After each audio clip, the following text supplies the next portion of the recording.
여러분, 예수님은 세 번의 비유의 말씀 후에 이 세 가지의 종교 문제로 논쟁을 벌이게 됩니다. 여러분, 첫 번째가 바로 우리가 지난 시간에 나누었던 가이사에게 세금을 바치는 문제에 대한 논쟁이죠. 당시 바리새인들은 가이사에게 세금을 바치는 행위를 단순히 돈을 바치는 행위가 아니라 가이사를 섬기는 우상 숭배로 여기게 돼요. 자, 바로 세금을 바쳤던 데나리온에 새겨진 이 글귀 때문이죠. 예수님이 이들을 향해서 가이사의 것은 가이사에게, 하나님의 것은 하나님께 바치라는 말씀을 통해서 물질의 상대성과 하나님의 절대성에 대해서 말씀합니다. 바로 저와 여러분이 믿고 신뢰할 것이 상대적인 물질이 아니라 절대적인 하나님을 신뢰해야 한다는 사실을 말씀하게 되죠. 결국 바리새인과 헤롯 왕은 절대적인 하나님을 믿지 못하고 상대적인 물질을 의지하며 살았다는 사실을 깨닫게 되죠. 자, 그래서 물질 때문에 늘 그들이 다투게 되었던 겁니다. 자, 바리새인들과 헤롯 왕은 예수님의 이 말씀을 듣게 되자 가이사에게 세금을 바치는 문제로 인해서 오히려 예수님에게 올무를 씌우려고 했다가 자신들의 부끄러운 민낯을 보게 됩니다. 그러자 그 자리를 떠나게 되죠. 그리고는 바리새인과 헤롯 왕이 떠난 그 자리에 이번에는 사두개인들이 대신해서 예수님과 종교적인 문제로 논쟁을 벌이게 됩니다. 바로 부활에 관한 논쟁이죠. 여러분, 당시 예수님이 이 세 가지의 종교적인 문제로 논쟁을 벌인 사건은요, 오늘날 저와 여러분에게도 중요한 의미를 지니고 있습니다. 당시 예수님이 종교적인 문제로 벌인 이 세 가지의 논쟁은 오늘을 사는 저와 여러분에게도 여전히 중요한 논쟁거리가 되고 있습니다. 이 말은요, 여전히 우리의 삶에 중요한 부분을 차지하고 있다는 말이기도 하지요. 사랑하는 성도 여러분, 오늘 우리 성도들에게 말씀하는 예수님의 말씀이 충분히 우리 신앙에 의심을 가져다 줄 수 있는 논쟁으로부터 한층 더 성숙한 신앙의 자리로 나아가는 복된 말씀이 되기를 간절히 축복합니다. 여러분, 오늘 본문 말씀 23절은 이렇게 말씀하죠. 부활이 없다는 사두개인들이 그날 예수께 와서 물어 이르되, 여러분, 예수님 당시에 종교적인 이유로 여러 분파가 난립을 합니다. 자, 그 중에 특이하게도 이 부활을 믿지 못하는 분파가 바로 사두개인이에요. 자, 이 사두개인들은 구약의 하나님의 말씀을 믿으면서도 부활은 믿지 않았습니다. 그러자 당시 이 수혼제를 가지고 부활에 대해서 예수님과 논쟁을 벌이게 돼요. 24절입니다. 선생님이요, 모세가 일렀으되 사람이 만일 자식이 없이 죽으면 그 동생이 그 아내에게 장가들어 형을 위하여 상속자를 세울지니라 하였나이다.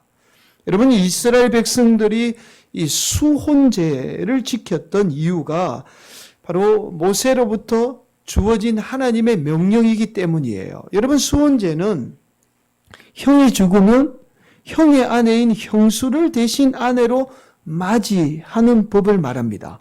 이 수혼제는 이 하나님이 이스라엘 백성들에게 특별히 명령하신 명령 중에 하나예요. 하나님이 이스라엘 백성들에게 이 수혼제를 지키라고 명령하신 두 가지 이유가 있습니다. 첫 번째는 죽은 형제로부터 상속받은 땅이 다른 사람의 소유가 되지 않도록 하는 데 목적이 있어요.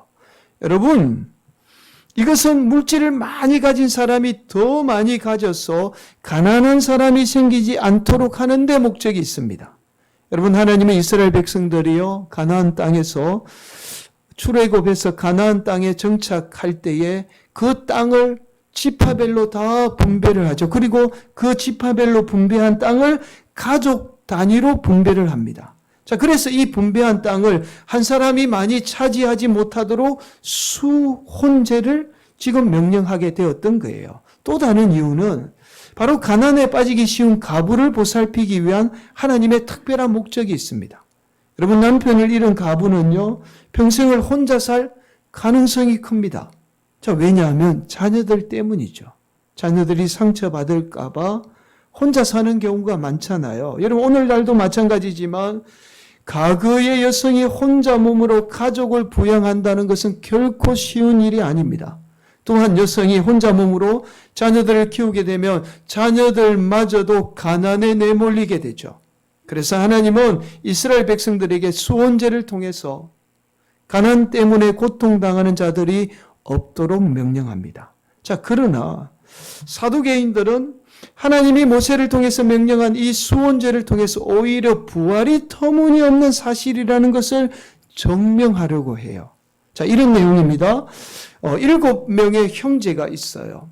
그런데 처음에 큰형이 죽자 그 형수를 둘째 동생이 아내로 맞이하게 됩니다. 그리고 그 둘째 동생마저도 죽게 됩니다. 자, 그러자 이번에는요, 셋째가 형수를 아내로 맞이하게 돼요. 여러분, 아이러니하게도 그렇게 7명의 형제가 다 한 명의 여성을 아내로 맞이하게 된 거죠. 그렇게 7명의 형제가 다 죽고 그 여성마저도 죽게 됩니다. 자, 그렇게 모두 다 죽게 되었을 때에 부활하게 되면 과연 이 여성이 누구의 아내가 되겠느냐는 거죠. 여러분, 사실 이런 일은 거의 일어날 수 없어요. 그런데도 사두개인들은 자신들이 믿지 않았던 부활을 증명하기 위해서 억지 논리를 지금 펴고 있습니다. 수혼제를 명령한 하나님이 인간이 부활하게 되면 이런 모순들로 스스로 모순에 빠지게 되는데 어떻게 하나님이 인간을 부활하게 하겠느냐는 이 모순적인 하나님이 될 수 없다는 사실을 지금 이 사두개인들이 이야기하고 있는 거죠. 자, 그러자 예수님이 이렇게 대답하죠. 29절과 30절입니다. 예수께서 대답하여 이르시되 너희가 성경도 하나님의 능력도 알지 못하는 고로 오해하였도다. 부활 때에는 장가도 아니가고 시집도 아니가고 하늘에 있는 천사들과 같으니라. 지금 사두개인들이 성경을 알지 못하고 하나님의 능력도 알지 못한다라고 말씀해요. 그러면서 예수님은 부활에 대해서 이렇게 말씀합니다. 부활 때는 마치 천사와 같은 존재로 부활하게 된다는 거죠. 그래서 우리가 이 땅에서 장가가고 시집가는 일들이 일어나지 않는다는 사실을 말씀합니다.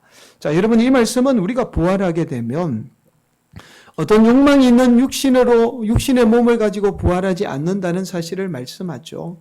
그래서 오늘 본문 말씀은 천사와 같다라고 말씀하죠. 여러분, 우리가 이 땅 가운데 육신의 몸을 가지고 살기 때문에 우리는 욕망에 이끌려 살게 되는 거예요. 우리가 부활하게 되면 우리가 지닌 육신의 몸으로 부활하지 않습니다. 그래서 세상의 모든 욕망은 사라지게 되어 바로 예수님이 지금 이 말씀을 하고 있습니다. 여러분, 우리가 간혹 이런 생각들을 하게 돼요. 왜 사후 세계에 대해서 하나님이 우리에게 명확하게 말씀해 주지 않을까라는 생각들을 하게 되죠. 여러분, 만약에 성경을 통해서 하나님이 우리에게 사후 세계에 대해서 명확하게 말씀해 주셨다면 아마 이 세계, 우리가 살고 있는 지금 현실의 세계는 무너지고 맙니다. 왜냐하면 조금만 힘들거나 어려운 일이 있으면 많은 사람들이 이 땅을 포기하게 되죠. 왜냐하면 사후세계가 확실하게 보장되어 있는데 우리가 굳이 이 땅에 살 이유가 없는 거예요. 그래서 하나님이 성경 말씀을 통해서 우리에게 확실한 사후세계에 대해서 말씀을 해주지 않는 거죠. 지금 사두개인들이 바로 이 하나님의 말씀, 하나님의 능력을 오해하고 있었던 거예요. 자, 그러자 마지막으로 예수님이 부활에 관해서 말씀하면서 이렇게 말씀하죠. 31절, 32절 말씀. 죽은 자의 부활을 논할진대 하나님이 너희에게 말씀하신 바 나는 아브라함의 하나님이요 이삭의 하나님이요 야곱의 하나님이로라 하신 것을 읽어보지 못하였느냐. 하나님은 죽은 자의 하나님이 아니요 살아있는 자의 하나님이시니라 하시니. 여러분, 이렇게 말씀해요. 우리가 죽은 자의 부활을 이야기할 때 반드시 알아야 할 사실이 있다는 말씀이에요. 바로 하나님은 아브라함의 하나님이요 이삭의 하나님이요 야곱의 하나님이라는 사실입니다.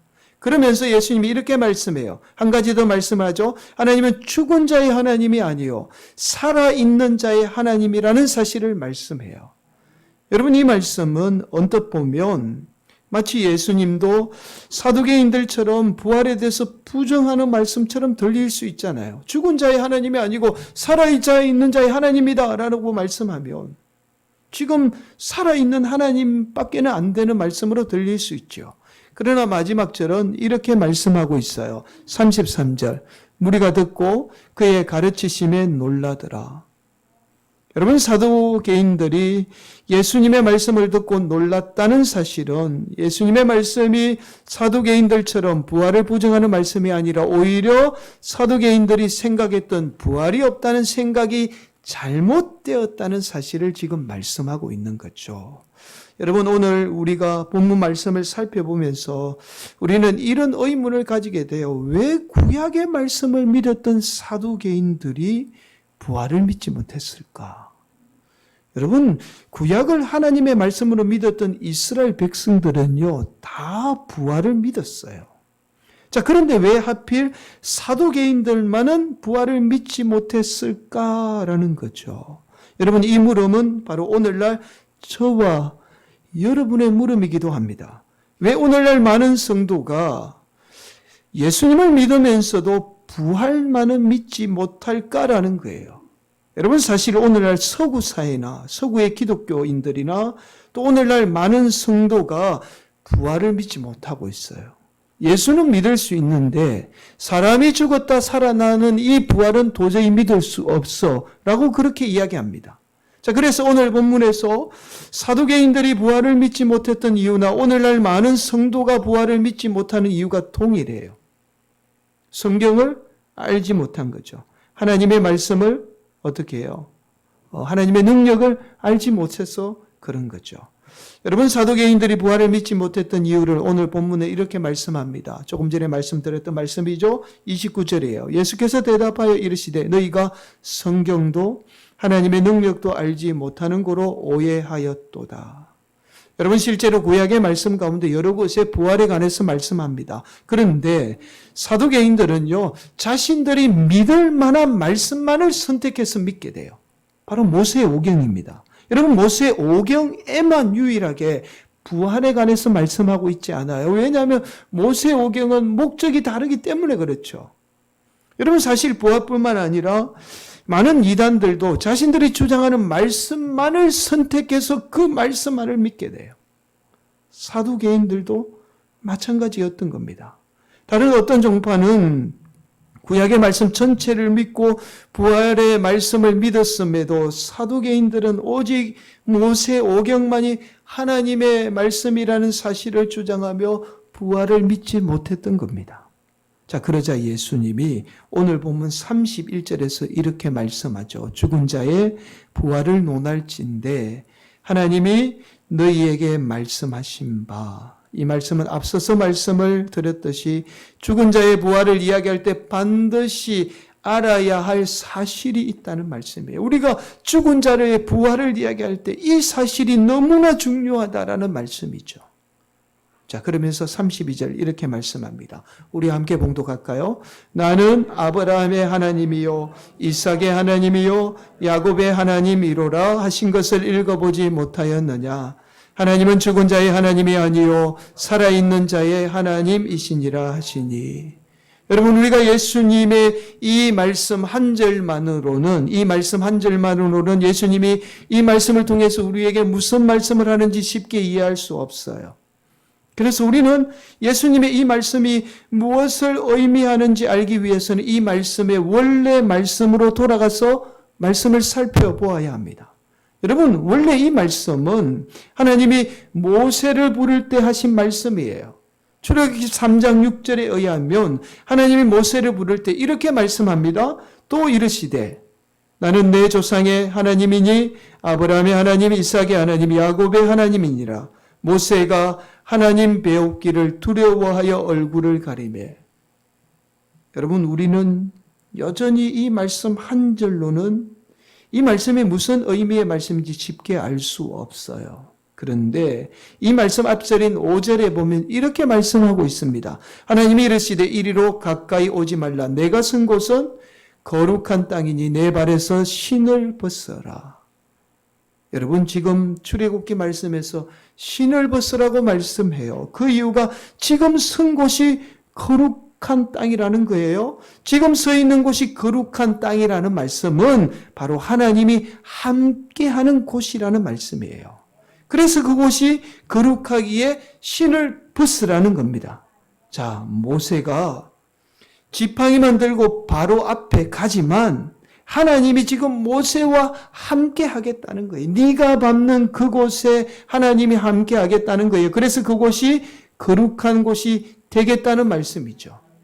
여러분 결국 오늘 말씀인 우리가 부활을 논할 때에 아브라함의 하나님, 이삭의 하나님, 야곱의 하나님이라는 사실을 반드시 알아야 한다는 말씀은 바로 하나님은 나와 함께하는 하나님이라는 사실을 반드시 알아야 한다는 말씀이에요. 그래서 오늘 본문은 이렇게 말씀하고 있죠. 32절 하반절 보시면 이렇게 말씀합니다. 하나님은 죽은 자의 하나님이 아니요 살아있는 자의 하나님이시니라. 부활이 없다는 말씀이 아니라 지금 살아서 나와 함께하는 하나님을 우리가 반드시 알아야 한다라는 그 말씀이죠. 여러분 결국 이 말씀은 우리 주님이 반드시 나와 함께 한다는 이 사실을 우리가 알아야 한다라는 말씀이에요.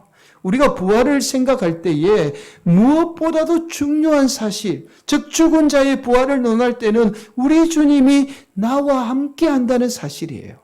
이 사실이 중요하지 부활의 어떤 조건들이 중요하지 않다라는 거예요. 부활해서 우리가 어떤 조건들이 중요한 것이 아니라 저와 여러분이 부활해서 우리 주님과 함께 한다는 그 사실이 중요하다라는 것을 지금 말씀하고 있습니다. 여러분, 이 사실이 왜 중요할까요? 이 말을 다르게 말하면 이런 말이 되기 때문에 그렇습니다. 우리가 부활에 대한 믿음이 있을 때에, 즉 우리 주님이 나와 함께 부활한다는 이 믿음이 있을 때에 우리는 현재 내 삶 속에서도 주님이 나와 함께 한다는 사실을 경험하게 되기 때문이에요. 이것을 어려운 말로 부활의 현재성이라고 말합니다. 여러분 결국 사두개인들이요 부활을 믿지 못했기 때문에 현재 살아서 역사하는 하나님을 경험하지 못하는 결과를 초래하게 된 거예요. 그 결과가 바로 하나님의 아들인 예수님마저도 믿지 못하게 되었던 겁니다. 여러분 이것은 저와 여러분들도 마찬가지예요. 우리 주님이 나와 함께 부활한다는 이 사실을 믿게 될 때 우리는 현재 우리 삶 속에서도 예수님 우리와 함께 한다는 이 사실을 경험하게 됩니다. 여러분 지금 여러분에게 아주 중요한 말씀을 드리고 있어요. 여러분 늘 우리는 이런 말 해요. 나는 주님이 나와 함께하고 있다는 것을 믿지 못하겠어. 내 삶을 보면 도저히 주님이 나와 함께하고 있다는 사실을 인정하지 못하겠어. 주님이 살아서 나와 함께한다는 그 사실 나는 도저히 인정하지 못해. 이런 말들을 참 많이 합니다. 이러한 하나님에 대한 회의는 바로 죽음과 밀접한 연관성이 있습니다. 바로 내가 부활에 대한 믿음이 없이 이 땅 가운데 살기 때문에 날마다 내 삶 가운데 하나님이 함께하는 은혜마저도 경험하지 못하게 되는 거예요. 여러분 나의 죽음마저도 함께하는, 그래서 나와 함께하는, 나와 함께 부활하는 그 주님이라면 지금 나의 어떠한 형편과 처지에도 우리 주님이 반드시 함께하고 계신다는 사실을 믿음으로 우리가 고백할 수밖에 없게 되는 거예요. 그래서 여러분, 부활의 신앙이 중요한 것이, 부활의 신앙은 단순히 미래에 내가 죽어서 부활한다는 그 사실을 믿는 것에서 그치는 것이 아니라 현재 내 삶 가운데 예수님이, 하나님이 나와 함께해서 역사하고 있다는 그 사실마저도 경험하게 되는 겁니다. 사랑하는 성도 여러분, 오늘날 우리가 사는 세상을 지배하는 의식이 있어요. 지배하는 주의가 있습니다. 그게 허무주의예요. 여러분, 그리고 이 허무주의를 통해서 자꾸만 우리 인간이 실패와 어떤 실패감과 죽음이 지배하도록 만들고 있습니다. 여러분, 오늘날 영화나 문학 작품에서 보면요, 허무주의가 난무해요.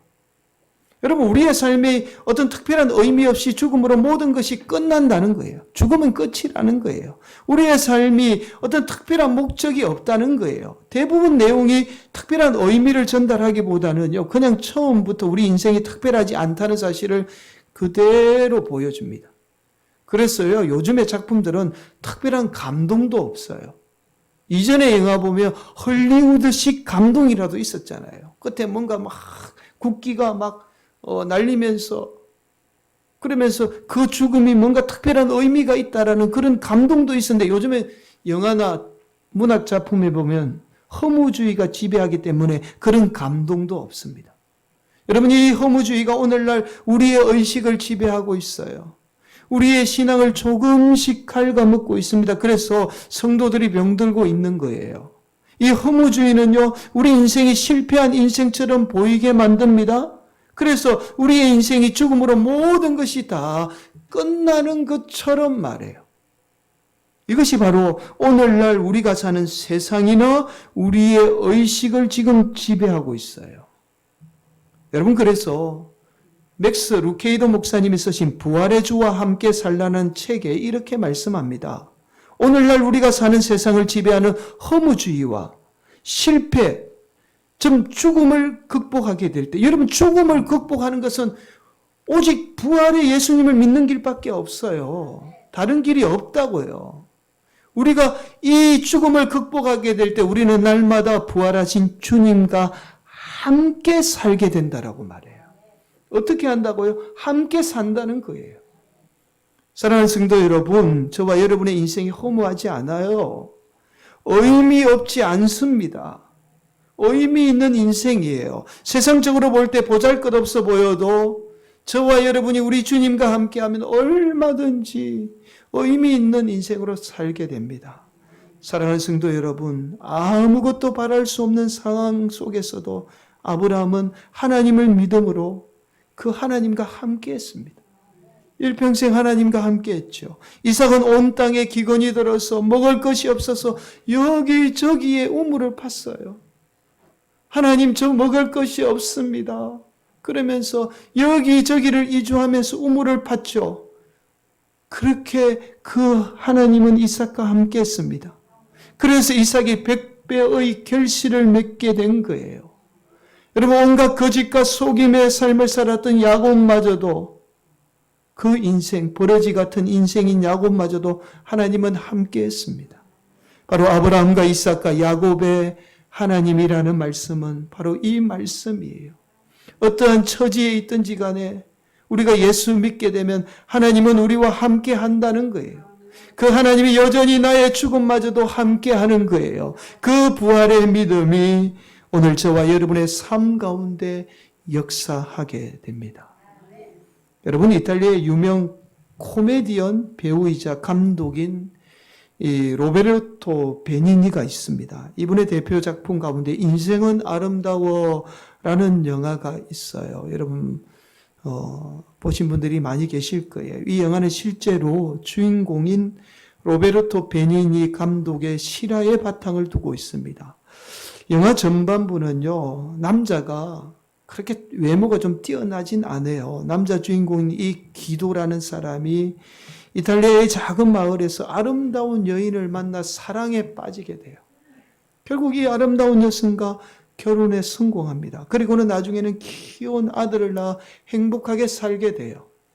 그러나 영화는 중반을 지나면서 비극적인 상황으로 치닫게 되죠. 유대인이었던 주인공인 기도가 나치에 의해서 어린 아들과 함께 수용소에 갇혀 잔인하고 혹독한 생활을 하게 됩니다.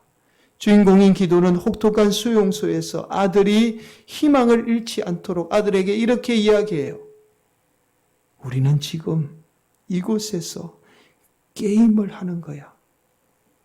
규칙을 잘 수행하면 점수를 딸 수 있는데 1000점을 따게 되면 1등을 할 수 있단다. 그러면서 탱크를 좋아하는 아들이 진짜 탱크를 선물을 받을 수 있다라고 말해요. 어느 날 어린 아들은 수용소에 있던 사람들로부터 수용소에 있던 사람들을 죽여서 비누로 만든다는 아주 잔인한 이야기를 듣게 됩니다.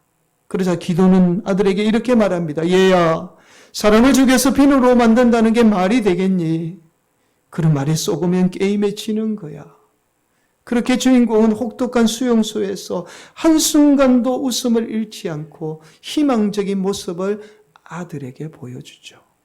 그러던 어느 날 나치가 패망했다는 소식을 들은 주인공은 이대로 있다가는 죽게 될 거라는 사실을 알게 됩니다. 그러자 탈출을 감행하게 되죠. 그러나 주인공은 나치에 붙잡혀서 그 자리에서 죽게 됩니다. 하지만 숨은 아들은요, 주인공인 아빠와 여전히 게임을 하는 줄 알고 몸을 숨기게 돼요.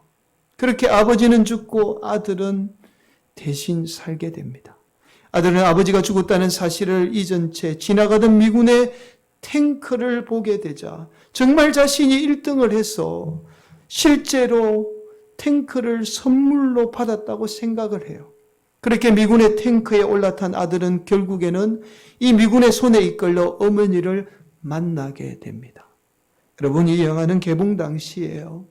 미국의 오스카 세계 부분뿐만 아니라 전 세계 영화제에서 무려 52개 부분에서 상을 받았습니다. 여러분, 이 영화가 지금도 많은 사람에게 감동을 주는 것은 바로 혹독한 죽음의 현실 속에서도 아들을 위해서 한순간도 웃음을 잃지 않았던 이 아버지의 모습, 우리 주님의 모습이기도 하죠. 그리고 그 아버지와 함께 할 때에 혹독한 죽음의 수용소마저도 우리 인생은 아름다운 인생이 될 수 있다는 사실을 우리에게 그대로 보여주고 있습니다. 사랑하는 성도 여러분, 저와 여러분이 혹독한 죽음의 현실 속에서도 그 죽음을 두려워하지 않고 의미 있고 행복한 삶을 살 수 있는 유일한 길은 오직 예수님밖에 없어요. 그 예수님과 함께 할 때에, 그 예수님과 함께하는 믿음을 소유할 때 우리는 이 땅 가운데 의미 있고 행복한 삶을 살 수 있습니다. 사랑하는 성도 여러분, 오늘도 우리 성도들이 마음이 무겁고 아픈 마음으로 예배를 드리지만 여전히 나의 죽음마저도 함께하는 그 부활의 주님을 믿음으로 주님이 날마다 함께하는 의미 있고 복된 삶이 되시기를 예수님의 이름으로 간절히 축원을 드리겠습니다.